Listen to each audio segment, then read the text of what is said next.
Give this a second here to warm up so that it reaches all the various social media channels. And with that being said, welcome to the Weekly Wrangle, my friends.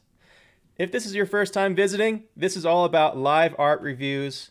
It's about looking at, things that are happening in the industry. It's about hanging out. So if you have any comments along the way, this is totally live, and feel free to add it in the chat whenever you'd like.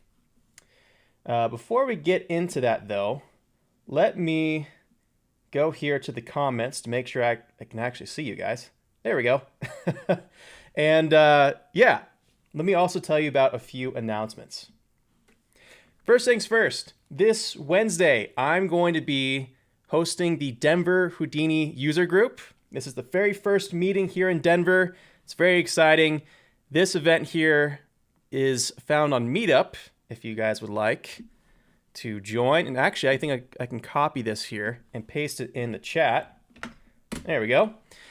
And we're going to be hanging out at the Edgewater Public Market. It's this really cool little space here. Really vibey. There's nice restaurants there, bars, and all kinds of fun stuff.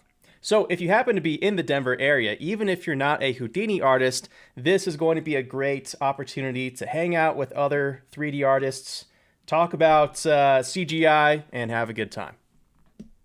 So that's the first thing. The other thing is that if you didn't know, I recently updated Shading Techniques 1. So this has a much cleaner presentation of everything. I also improved a few things related to Karma, and I talked about Karma and Material X here. And in addition to that, I've also finished Environments 1, which is a great generalist exercise in all kinds of various things. We have shading here, we have modeling, we go into LiDAR scans, how to use that, heat distortion, comp, all kinds of fun things related to environments. So if that's up your alley, then also be sure to check that out at some point as well. The other thing that I've been up to is doing a high quality comparison between Karma and Redshift. So I've been running lots of different tests this past week. The goal here is to stress test Karma and Redshift as much as possible to provide a very even, fair comparison between the two.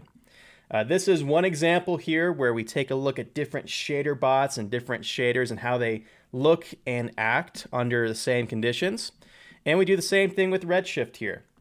So as we're watching, or as we're going through the Weekly Wrangle today, if there's any Redshift Karma comparisons that you're really curious about, leave it in the chat here, and I'd love to add it to the to-do list. Right now, I think I have about 10 different tests that I have, lined up to do. So if there's, any interesting Karma Redshift comparison, let me know, because I want to make this a very comprehensive test as I do all this. Okay, so yeah, that's about it as far as announcements go. Let's dive into some art reviews. This first one here is by Chris Lambeth. And this is doing some snow tests using Redshift, Vellum, and Houdini. So let's take a look at all this. Okay, so it looks like this is using grains, like Vellum grains. We have the clumping here. I do like the clumping in general. I think that the clumping is nice in the sense that it's creating these little pockets of snow. So in terms of the overall shape, I think the shape is looking great. We do have some clumping occurring after it's hit the ground though, and it's kind of difficult to tell here on the live stream because it might be a little laggy for you. But what I'm talking about is if you take a look at one of these clumps, as soon as it hits the ground, the particles are still moving towards each other. And what you want to do is have them hit the ground and then freeze so that they're no longer going to be moving on the ground. You only want them clumping in midair. So if you're working on grains, vellum, and whatnot yourself, then just be careful about that because you can actually have some weird movements. The other thing I'll say about this is when you have snow and it comes to the shading, you really want to put that in context within an environment. Shading the snow can sometimes be semi-opaque. And one of the things that happens if you have like a perfectly black backdrop like this is it brings out these tiny little particles right here that are more noticeable than they would be if this was integrated into an actual environment. So I realize this is just a technical test, but if you did want to make this into a full scene, then I would say definitely add some context within an environment, because that certainly affects the shading and it affects the noticeability of these tiny little particles. Overall, though, I think it's a cool test. I love how the snow is sliding down once it, blows up. So it kind of goes down this hill. Snow would definitely do that if it was very powdery, which is cool. And anyway, I think it's pretty cool in general. I don't have too much to say other than I think it's a successful technical test and, a couple little tweaks here and there. And this thing, I think, is pretty awesome. So great job, Chris. Let's move on to another one here. I know, Pizzola, if you're watching, this is the Armor Titan. And this project had a lot of various folks working on it. And what we'll do first here is watch this whole thing, and then we'll kind of go scene by scene and add some ideas for improvement.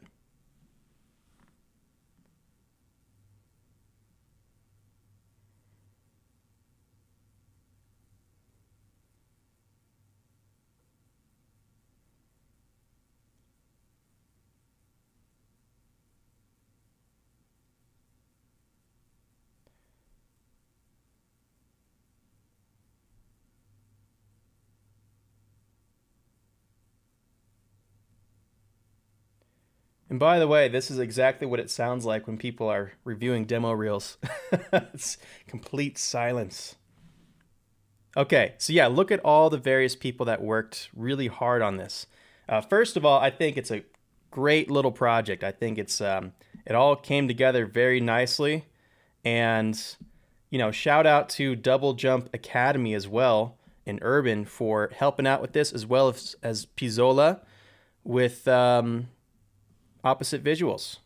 I think this was a great collab. So let's dive into some details here. And what I'll do is take my screen here, take my face, and put it up here for a second so that we can see the details a little bit more clearly. Okay, so on this introductory shot here, I do like how we start at black and we just pop into a scene. It's a very strong way of opening up a sequence. In general, I think the camera work here is done really well. It's very cinematic. And a large part of that is, again, due to the camera decisions, the camera movement, and, for your own projects, definitely not something to overlook. But as we go forward here in this first shot, what I would say is that some of these areas of fire, once you start really looking at them, don't make a ton of sense. Like this little guy down here is basically a bunch of rocks that are on fire.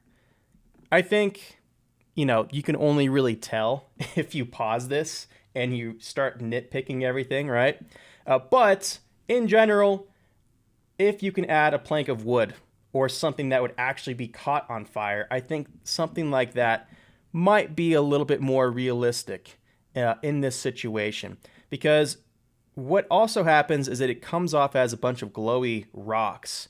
And if you're going to go that direction where something underneath the rubble is on fire, you don't want to make the rocks glowy. You actually want to have the flames wrapping around the rocks, and then whatever's underneath it is the thing that's glowing. And that would really take that little fire section up a notch.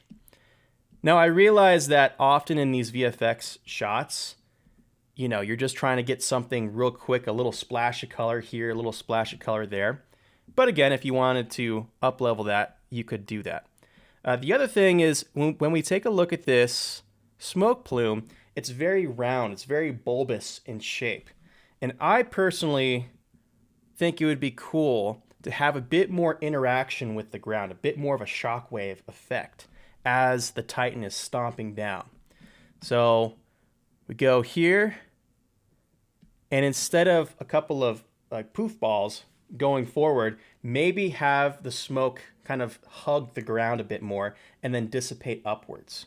I think whenever you have these impact pyro effects, you definitely want to be thinking about the relationship between the object and whatever it's hitting, and you want to make sure that that relationship feels connected and not disconnected. So I think the reason why a ground shockwave might work a little bit better instead of like poofy balls here is it would add more of that connection. It would add more of that feel, that impact between the Titan and the ground. Okay, so that's one thing. In terms of the embers, I think that's looking pretty sweet. The environment is really cool as well. I do like how we have this establishing shot and things are all broken and on fire, and it leaves the viewer wondering like, what the heck happened here? And then a little hint of what just happened, reveals itself within the first few seconds. So again, cinematically and storyboard wise, that makes perfect sense. The God rays are looking pretty sweet right there. Very nice. The pan upwards to establish our Titan guy. This big old mean dude. It's kind of cool. Now, let's see. He's going there, and I think he turns. Yeah, so he walks forward, and I think he turns towards the camera. Yeah. I was just making sure that that was the case. So he kind of walks in and then turns around. The other thing I wanted to just mention about the Titan character is stylistically, I think that the hair adds nice secondary movement to the character, and sometimes that can make the running sequences feel more exciting and fun. But I think in this case, it just doesn't feel like, a badass Titan. It feels like he just got done going to cost cutters with his mom for a perfect haircut, which doesn't really fit the vibe. I think it kind of takes away the meanness of the Titan, just design-wise here. So, if you had him bald or you had some like little spiky things, something like that, go all Darth Maul style, I think that might look a little bit better in this situation. Perhaps this was also just a technical exercise, but even then, I would say that, my personal preference is go more Darth Maul and less cost cutters in that situation. Okay, so we pan up here. We have this town. I think the town looks really sweet. A lot of awesome layering and procedural modeling here. In terms of the lighting, I think that it's cool. Perhaps, maybe it could do a little bit more layering. Perhaps. We do have lots of layering in the sense that there's models and there's silhouettes going back and back and back. And that's good. And obviously the depth of field plays a large part in bringing that depth to this scene. But I do think that maybe if you just had like a cloud shadow somewhere in here, and you would chunk off an entire section that's layered in addition to whatever's here, I think that would be really cool, and that would layer it even more in this example. So we have that. Go forward, nice slow-mo. Again, the camera movements are awesome here. Again, a nice little ground impact as well. You know what makes this ground impact feel better, in my opinion, is all the different little pebbles and RBD that flies up in the air. So going back to this beginning shot, I think the other thing that would make this stronger is if you included those little pebbles and RBD, things that we see, like where is it? Right here. So I think that looks really cool, and it adds a lot to that impact. That was a cool shot, running away. Some of that smoke does need additional substeps. We are getting a little bit of banding here. And it does look like, let's see. Yeah, we have some nice chunks going on. I don't know what's happening here with the roof. It's just kind of blowing up like crazy. But yeah, we got some, it's just a quick little shot here. I think it works. It just adds more excitement. But, I don't know if that's realistic or anything to have that building just randomly blowing up. I guess it doesn't have to be realistic, but yeah, That's cool. Nice shapes in the silhouette there. Nice little action sequence. So we have the sparks here. We have the, quick flyby, action shot of additional spikes going up in the air. We have this dude who's looking kind of weird, not going to lie. And he gets shot in the arm. And I'm guessing that's supposed to be like some gruesome blood or something. But honestly, just with the way that this is designed, I would stay away from trying to go realistic because I don't think this guy looks realistic to begin with.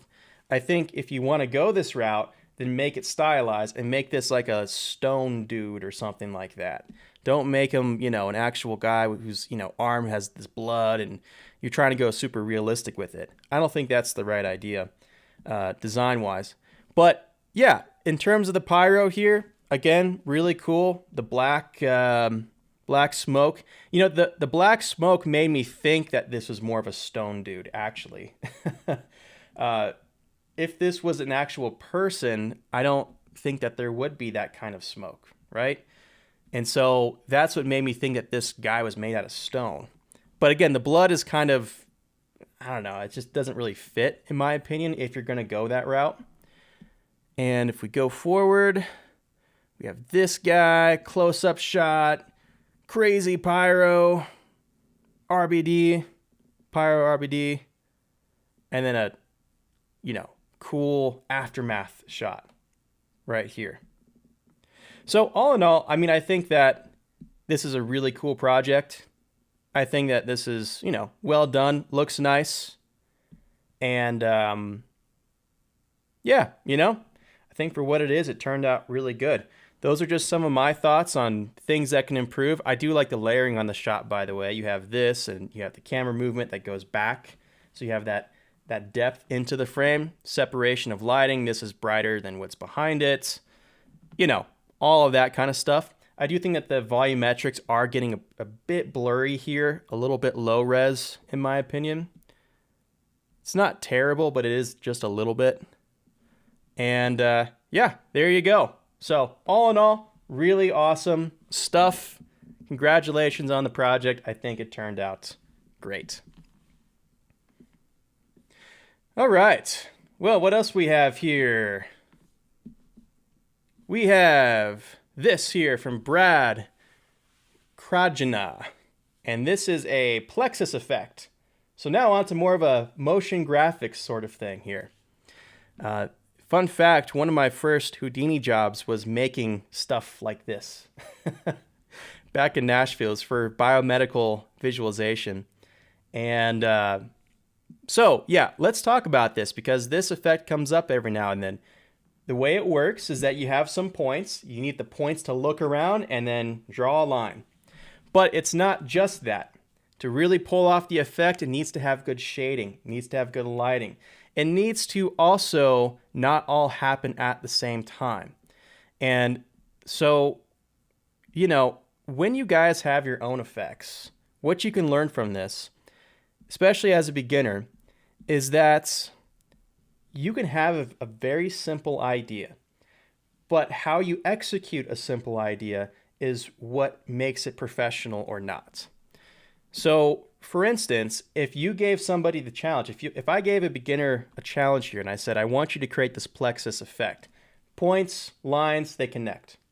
Okay, great. And I gave that same challenge to a professional. They would both technically do the same thing, right? The beginner would go here and they would make things connect. The expert would make things connect. But the execution of it, the fact that when we connect here, we have thicker lines closer to the points, and then they go thinner. We have the randomization of when these things connect. That's what makes the professional's work stand out.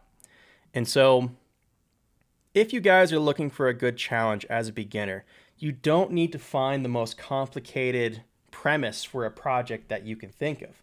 A lot of times, it's all about taking a simple premise and then executing on it really, really effectively. And I think this is a great example of what can happen when you do that. So, yeah, overall, like I said, I'm a big fan of this project here. We're thinking about all the tiny things, all the little details that add up. We have a gradient for the background. We have nice lighting. We have subsurface scattering, a random, connection between these guys. We have a light in the middle. We have different colors. We have an epicenter in the middle of those points. All of these little details add up and add up and add up. And that's what makes this really effective, in my opinion. So as you guys are doing your own projects, don't underestimate the little things. It doesn't need to be complicated. It just needs to be there. That being said, great job, Brad. I like how this turned out, obviously. And yeah, don't have too much else to say on it other than that for now. All right, let's move on to Jacob's River here. Looks like there was an issue. Sim on laptop, it's actually the disk space. Yeah, 0.5 gig per frame right now. That's not uncommon for fluid simulations. All right, but let's take a look at this. Okay. So, looking at this river simulation, first of all, I really like the lighting. With river sims, I find that often people have very, very flat lighting, and that makes a big difference. If we take a look at the bottom left, those shadows that are created by the foam really add a lot of shape to the foam simulation and a lot of realism, right? So I think we talked about this last month where if you have a river simulation, you need to make sure that your lighting is creating form and shapes. And in this case, that's really important because it gives the foam a solid feel to it, right? Again, brights and darks, that's layering. We want layering as much as possible because it adds interest and depth to the objects in the scene. And in this case, that's happening right here with the foam. It feels more solid because there's shadows. Anyway, I just want to point that out. The other thing that I like about this is the transition. We have perfectly clear water, and then we transition into full foam. And that is a really cool test. Now, I don't know if that's perfectly realistic to what a river would do. The river would probably already have foam up here by that point. But as a technical test, I think that this is really cool. It can really show you what no foam, a little foam, and a lot of foam looks like in one go, which is interesting. What I will say, though, is when it comes to the foam here, if we take a look at down here, we can see the individual particles kind of moving around, and it looks like little dipping dots that are being swirled around by the water. You don't want that with foam. Even though we're using particles, and even though foam is technically a round bubble of sorts that, is being moved by water, you don't want it to look like tiny dipping dots. And so what you can try doing is you can cut off these particles if they're going too slow. And the other thing that you can do is try to exaggerate the motion blur. So even if you didn't want to turn off the, or delete the points if it got too slow, you could just exaggerate the motion blur to just blur these guys out a little bit. And that would prevent it from looking like these dots here. Because you have to realize when we look at a river in the real world, our eyes do perceive a blurred motion.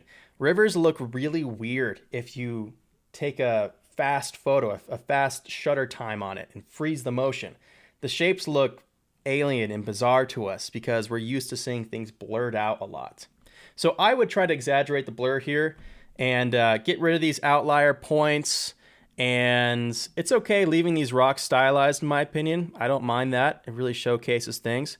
But I would say, however, that because water is transparent and because foam is semi-transparent, again, you want to have some kind of interaction with the environment because that greatly affects the shading.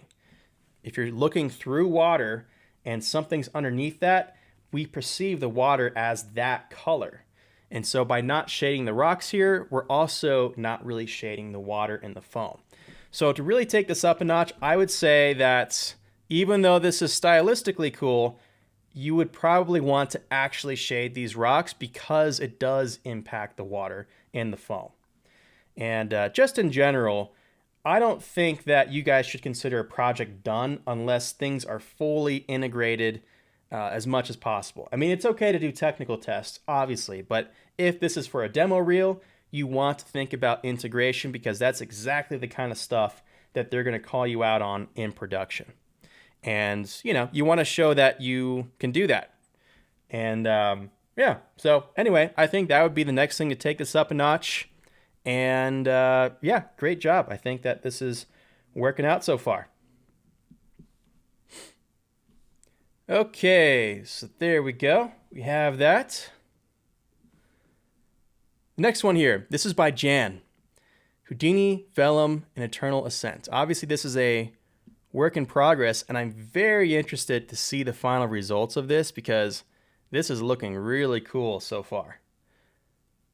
But yeah, let's take a look at the hair. Lots of hair, lots of vellum here, right?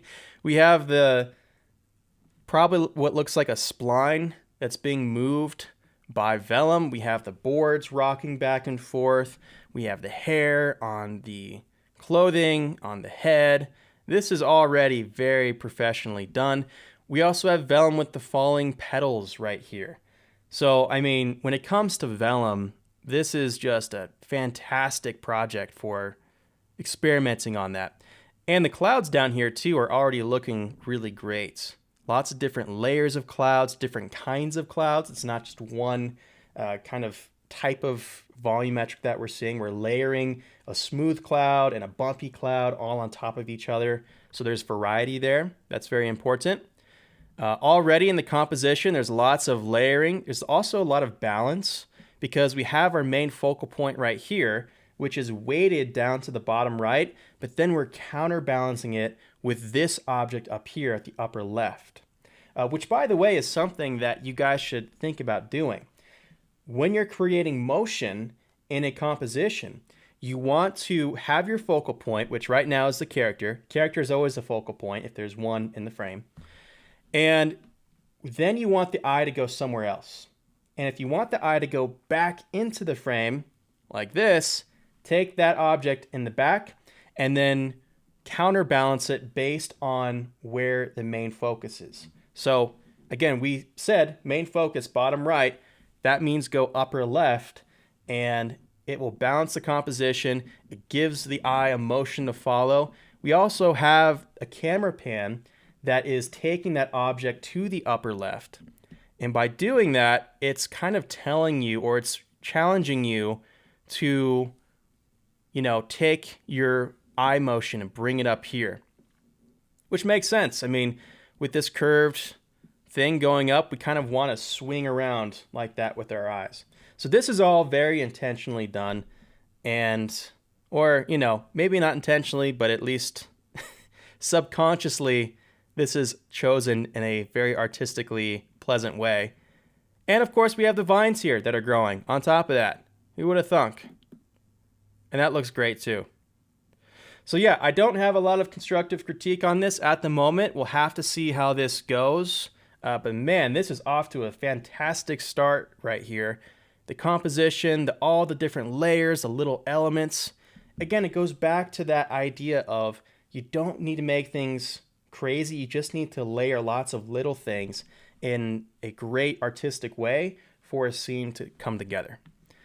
So anyway, great job. This is awesome, Jan. Can't wait to see the rest of it. All right, how we doing here on the chat, you guys? I think we're doing pretty good. Oh yeah, hey Grandma. Good to see you. We have, yeah, cool. All right, well, there are 3 more to go here. We can just do that real fast. And yeah, sounds great. Okay, so this one here is by Watuz, and this is focusing on interaction with liquids. So let's take a look at this full screen. We go here. Again, this is a nice technical test.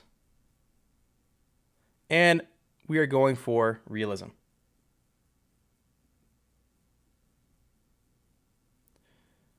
Okay, so I think that the motion feels pretty good. In general, the water feels like it moves fast enough. And that's, by the way, if you guys are simulating in Houdini, most of the time, those simulations are going to be too slow. So you'll have to speed it up a little bit for it to feel realistic.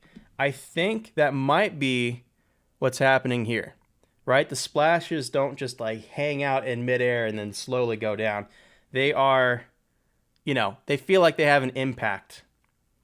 And I don't know if that was altered or not, but just in general, it's something I always look for in simulations here.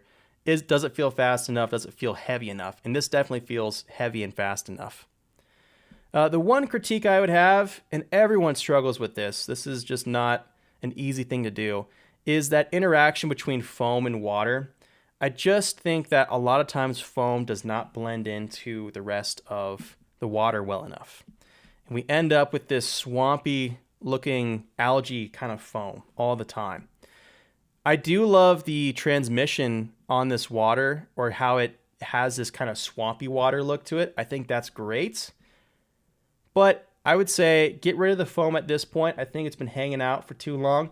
If you do want that bright white foam, have it towards the beginning of the simulation, but then make sure it goes away quickly, because that's what happens in water.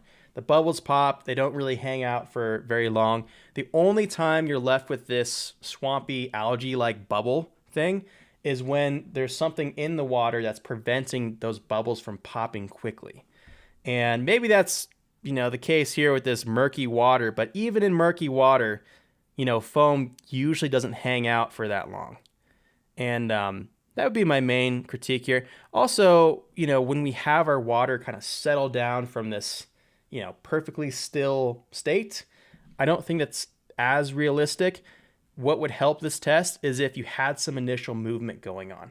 So literally just take an ocean spectrum or something and then have just tiny little ripples moving along, because when this goes to settle, it gets all these little pop marks going on.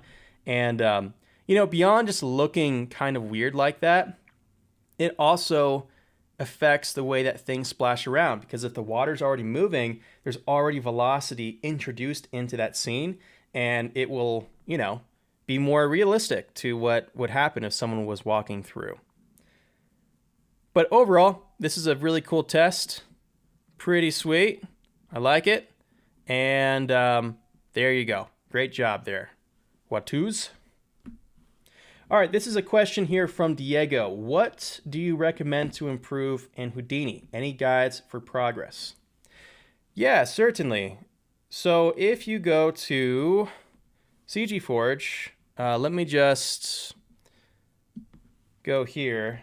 cgforge.com/certifications. If you guys don't know, this is my outline for studying at CG Forge that I recommend. This is not the only thing I suggest doing. I would suggest going through this plus additional videos that are out there. Obviously, Side Effects has a lot of great tutorials and learning resources at their Learn section on their website. But I get this question a lot. If you are a beginner, at least at CG Forge, I would suggest these courses. If you are intermediates, then I would suggest picking a topic or a general area of study and getting really good at that one thing.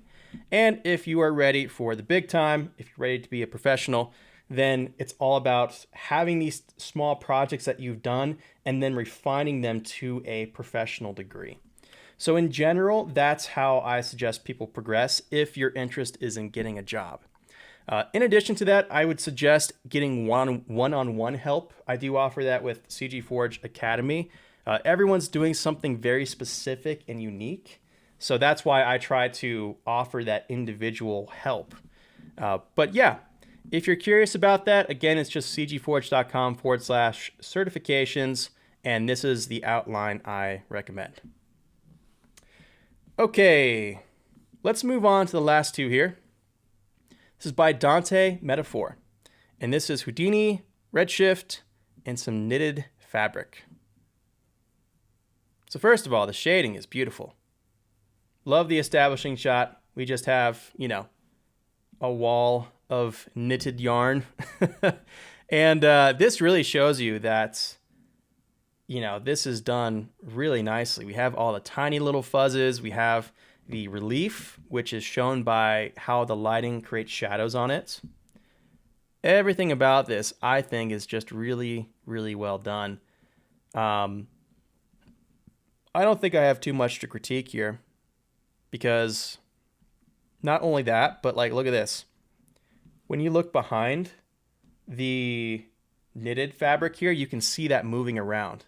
So like we can even see through, like on the backside, like right here. Actually, no, that might be interpenetrating geometry, come to think of it. So actually, yes, I do have something to complain about.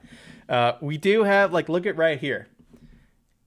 We have some intersecting geometry. I thought that that was seeing through the fabric, but it's actually geometry that's poking, or that's, you know, kind of going through each other. So if that's happening to you, you just want to introduce some kind of force in your simulation to make sure that they don't do that. There are some objects like the detangle, or there are some things in the SOP level, like the detangle node, that can help you remove those issues. But I think it's best to just try to maintain your proper collisions in the simulation if you can, and that would be good. But very, very minor. I mean, look at the edges here. We have all this going on. We have the subsurface on the shading, the tiny little hairs. This is just really well done. And anyway, not too much to say about that. More so just to show you guys, like, wow, this is gorgeous. Okay, this one here is by Ohio NPC. What to learn first? Particles, water, explosion, or destruction? Can you tell me in short what to learn first? Well, what you want to learn first is just in general how Houdini works. I don't think you should pick a specific topic of study until you've had a general tour of Houdini. And so that means, like what I do with Houdini for the New Artist 1 is I just download a model from the internet. I try to render out a frame and do a little bit of compositing. That's like challenge number 1. Challenge number 2 is trying to figure out how simulations work. In general, I'll say this, when you're learning Houdini, it's about learning 3D graphics in general, right? It's not just about copying formulas. It's about understanding how 3D works. And so your first fundamental study is more so a study of 3D, and you're using Houdini to help you learn about how it all works. So anyway, yeah, out of all the things you just mentioned, though, if you are looking for a specific topic, the answer is particles. It's not water, it's not fire, it's not destruction. Particles underlies just about every other simulation that you could think of, and that would be the thing to focus on. But again, don't just do particles. Learn Houdini in general, and then try to pick a specific topic and go in that direction. It's really important that you do that. You can't just pick one thing in Houdini and then skip the fundamentals. It's not going to work out well for you. So that's what I would suggest, Ohio NPC. There's tons of great resources like we just talked about at CG Forge, but also at the Side Effects Learn page. All right, let's go to the last one here. And this is by Jonathan Gregory Bick. Here is the environments that we're talking about here. This kind of stuff. Really, really cool. This was using Houdini, Unreal Engine, and I think, yeah, Substance Painter, I think. But yeah, look at that. That's just gorgeous right there. Isn't that cool? So yeah, why do I bring this up? Well, many reasons. Number one, because in the environments course that I posted, a lot of folks don't get it in the sense that, you know, it's a still image, and, you know, the techniques that I teach in the Environments 1 course apply to making this kind of stuff, right? What makes environments in general really awesome is having realistic scale. It's about having volumetrics. It's about having some kind of game plan for the clouds. It's about figuring out how to layer things in the environment as it goes back. And these are all things that are happening very effectively here. One thing I also want to point out is that when it comes to the volumetrics specifically, you never want to just have a solid haze unless you know, that really calls for it, or you really have to just have a solid haze for something that goes really far back in the distance. But a lot of times in these environments, you can have such a better artistic control over things with the haze when you break up the patterns. So like we have that here on the left, we have a little bit of ground fog. We have these tiny little clouds going through the trees and creating those God rays, those shapes, that movement through the shadows, right? And then we also have the clouds up here, and then we have clouds over here. So clouds and volumetrics really, I think, are best used as a tool for layering and for adding areas of bright and dark to add depth to your composition. And it just, there's a lot of volumetrics here that Jonathan uses, but he uses them effectively because they're used as a tool when making a composition. And that's really important to recognize that. The other thing I'll say is that in terms of the realism of the terrain, this looks like scan data. And I think it's very important that you try to use realistic scan data. There are many, many tools, terrain tool sets that Side Effects has made. There's stuff that World Generator uses that are, really sophisticated and fancy and amazing. But it still does not even come close to the realism that you get when you're using scans. So as an environment artist, one of the challenges is how do you introduce so much complexity to a large environment, and how do you do it, how do you blend proceduralism with non-proceduralism, right? How do you take scans and then blend that with, geometry that's been worked on via noises and whatnot? That's done really effectively right here. We have this going on.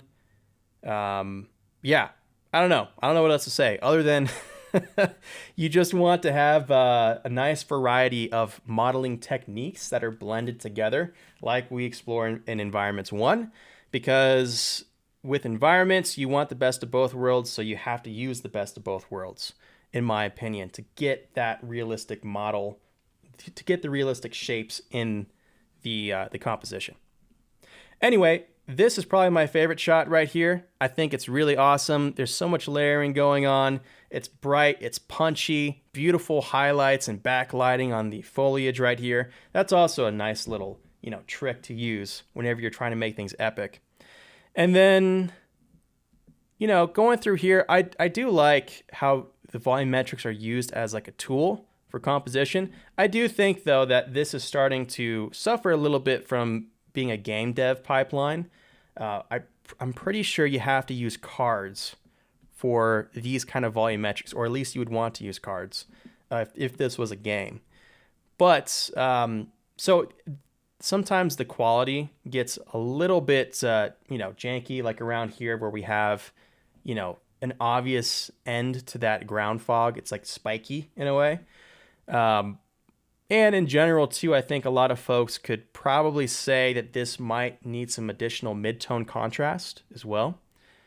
This is nice, but it's also super hazy. I would try to turn down the haze, or at least have the haze fall off more quickly as it goes to the foreground.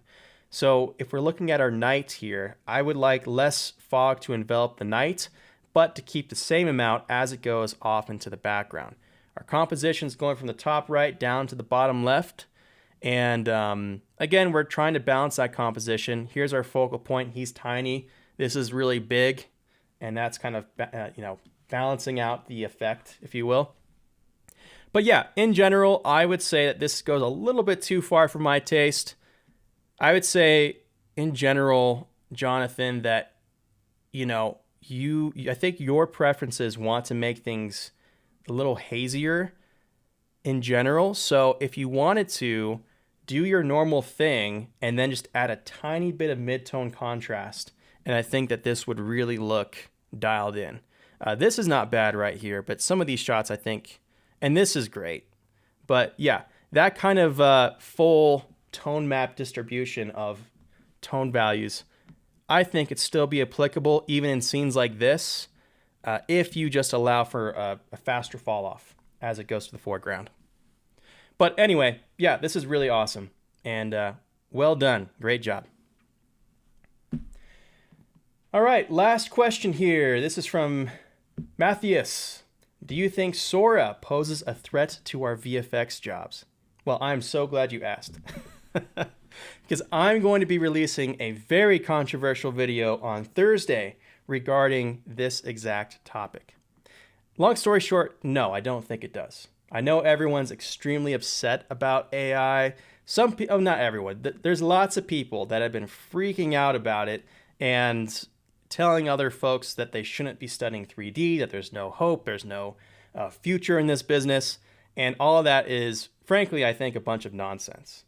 And if you're wondering why I say that, then be sure to stick around for Thursday when I release a video explaining exactly why I think that. But that about does it for now, you guys. Thank you so much for watching. If you have any questions or if you need anything, make sure to message me on Discord or via CG Forge. And until next time, I hope you have a great day. See ya.